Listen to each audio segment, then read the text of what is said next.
He built one of the most recognizable empires in diesel culture from nothing.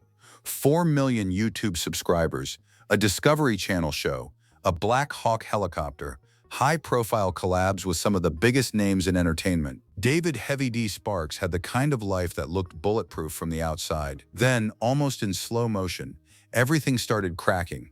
A lawsuit that dragged on for nearly a decade, an arrest that blindsided the country, a tragedy that nobody saw coming, and now a marriage of 15 years quietly falling apart. This is the story of how it all unraveled. David Sparks was born January 5, 1985, in Salt Lake City, Utah, into a military family. He was the fourth of his siblings, and by his own admission, he fell in love with vehicles before he could really explain why. Auto mechanics was one of his favorite subjects in high school, not because it was easy, but because it was the one place where working with your hands felt like a language he already spoke fluently. Most kids his age were figuring out what they wanted to be. Dave Sparks already knew. College came briefly. A single semester at Weber State University studying welding, mechanics, and fabrication before he walked away to start his own business. That was not a reckless decision. It was a calculated one made by someone who had already sized up what he was walking into. His father died when Dave was just 21 years old. That kind of loss at that age either breaks a young man or sharpens him into something harder. For Sparks, it seemed to do the latter. There is no dramatic story about that period that he has told publicly, just the quiet evidence of what he built in the years that followed. He went to work running heavy machinery for his uncle's construction firm. It was physical, unglamorous, early morning work, and it was exactly where the name came from. Not his size, not some TV personality trait dreamed up by a producer. Heavy D was simply the guy on the job site who could operate heavy equipment better than men twice his age. The name stuck long before any camera ever pointed at him. Around the same time, he took on a role as director of marketing for Rockwell Watches, a Utah-based brand started by a longtime friend. Two completely different worlds, construction dirt and brand strategy, quietly running in parallel, both teaching him things he would need later. Before any of the trucks, before the cameras, there was faith. Sparks served a Mormon mission to Bolivia at 19 years old, later extending his missionary work to Brazil. He came back fluent in Spanish and Portuguese, two languages he had not spoken before he left, and carrying the kind of discipline that only comes from giving 2 solid years of your life to something that has nothing to do with your own ambitions. That experience shaped him in ways that never fully showed up on camera, but people who knew him before the fame would tell you it was foundational. It was at a Church of Latter-day Saints singles activity, the kind of gathering young Mormon men attend hoping to meet a future wife, where he first crossed paths with David Kiley. Kiley showed up for exactly that reason. He left with a bearded business partner instead. The two bonded almost immediately over diesel trucks.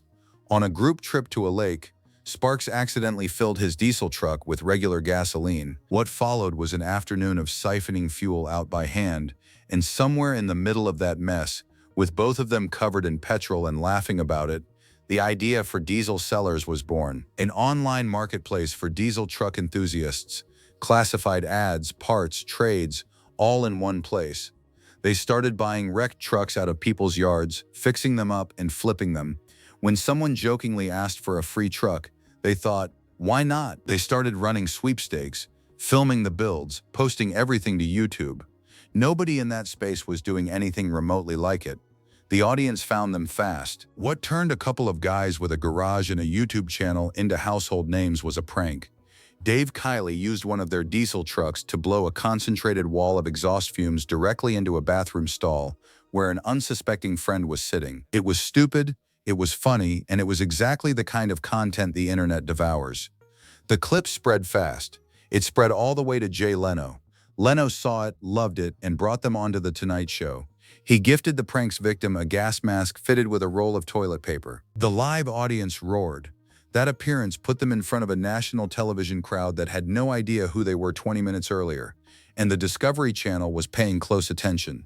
Within months, Discovery reached out with an offer. They began filming in 2015, and Diesel Brothers premiered on January 4, 2016. The show followed Sparks, Kiley, Keaton, the Muscle Hoskins, and Joshua Redbeard Stewart as they transformed wrecked diesel pickups into extreme custom builds from their Utah shop, then either sold them or gave them away. It was raw, physical, loud, and genuinely entertaining. 7 seasons, 4 years, consistently one of the most watched unscripted shows on cable among men in their prime demographic. Off the back of the show, Heavy D's YouTube channel climbed past 4.47 million subscribers. His Instagram following pushed close to 3.9 million. He bought Yee's decommissioned Ripsaw EV-2 luxury tank. He acquired a Sikorsky Black Hawk military helicopter and used it for search and rescue work across the western United States. He collaborated with Ram, appeared alongside celebrities, and hosted his own annual Heavy Academy business conference. From the outside, it looked like there was no ceiling. In 2016, the same year the show launched, a group called Utah Physicians for a Healthy Environment filed a civil lawsuit against the Diesel brothers. The allegation that Sparks and his co-defendants had been deliberately removing or tampering with emissions control systems on diesel trucks, a practice widely known as rolling coal. The group purchased one of Sparks' trucks and had it independently tested at a lab in Denver. The results were hard to argue with. Without its required emissions equipment, the truck produced 36 times the normal pollutants and 21 times the legal limit for particulate matter. Their own YouTube videos, the ones that had made them famous in the first place, ended up being used as evidence against them, documenting over 100 separate violations. The irony of that could not have been lost on Sparks. The content that built the empire was now being played back in federal court. He argued his position early. Many of the trucks were built for off-road or show use only. The EPA itself had declined to take the case, he said, because it was too minor to justify their resources. He cooperated immediately after the suit landed, pulling questionable listings, halting tuning work, offering double refunds on returned parts. UPHE rejected every compromise proposal without negotiation. In March 2020, Judge Robert Shelby ruled against them, ordering Sparks and his co-defendants to pay $850,000 in fines. They appealed. In December 2021, the appeals court upheld the verdict, describing the behavior as flagrant misconduct, but ordered the fines to be recalculated to cover only the trucks sold within Utah. The $114 million UPHE had originally claimed collapsed to roughly 1% of that figure. The fines shrank. The attorney fees did not. Here is where the story takes a turn that is genuinely hard to follow from the outside, and even harder to accept once you understand it. Under a provision in the Clean Air Act known as the Citizen Suit Clause, if a plaintiff wins any portion of a case, they are entitled to demand 100% of their attorney's fees from the defendant. It does not matter how much of the original claim was upheld. It does not matter whether the damages were cut down on appeal by 99%. The fee clock keeps running regardless. By the time everything was calculated, Sparks was facing an attorney fee bill of $843,602.123, separate from the damages that had already been slashed. 4 different law firms had billed hours against him across the life of the case. The docket had ballooned to 522 individual court filings. Sparks' own legal team said they had never seen a docket that size attached to a case of this scale. Every new motion meant more fees, he said. The billing clock seemingly never paused. Co-defendant Keaton the Muscle Hoskins had already paid his way out of the lawsuit years earlier. He posted publicly that he had done so not because he thought it was fair, but because he knew how pointless it was to keep fighting a system designed to grind you down. But he made one thing clear. He respected Sparks for refusing to fold. Heavy D was not going to write a check for something he did not believe he owed. That was the line he had drawn. It was about to cost him everything. In December 2024, Sparks' longtime accountant Christy Van Mering passed away unexpectedly. She had managed the financial records for all of his companies for years. She knew where everything was, how it was organized, and how to access it. When she died, that knowledge went with her. Passwords, files, account structures, transaction histories, gone. That loss was personal.